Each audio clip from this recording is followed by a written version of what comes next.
la page 4, on va y aller directement pour la fécondation. C'est un bref rappel de ce que vous avez vu l'an dernier, là. Donc, la fécondation, hein, le terme fécondation, c'est justement quand il y a un spermatozoïde puis un ovocyte qui se lient, qui se fusionnent finalement. C'est ce qu'on appelle un zygote. Donc, une fois qu'on obtient là, une cellule à 46 chromosomes à partir d'un gamète mâle et femelle. Alors, on va surligner fécondation. C'est la fusion d'un spermatozoïde avec un ovocyte, ce qu'on appelle gamète mâle et femelle. Là. Retenez les termes, là, spermatozoïde et ovocyte, et le nom des gamètes. Donc, un zygote, ça se trouve à être quoi? C'est à la suite de la fécondation d'une gamète mâle et femelle, on appelle ça un zygote.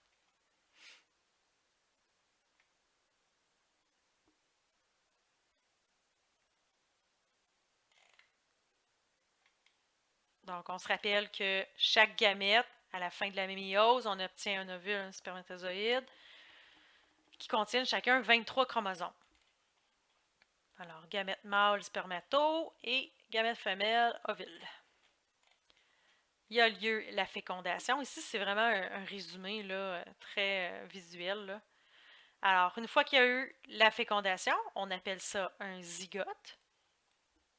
Jusqu'à ce que finalement passe la première semaine. Après une semaine, c'est là qu'il va avoir lieu plusieurs séries de mitoses. Hein. Les cellules vont se diviser, se diviser, se diviser.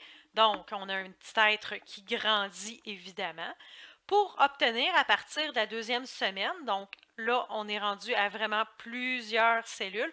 On va le nommer à ce moment-là, à partir de la deuxième semaine, un embryon. On a commencé à avoir la petite forme de crevette, souvent qu'on appelle, là. Donc, colonne vertébrale qui se forme tranquillement, les yeux se définissent, etc. Les cellules continuent à faire de la mitose, à se diviser évidemment plusieurs fois, des milliards de fois. Et quand on est rendu à la 9e semaine, mais là, on va parler du terme fœtus.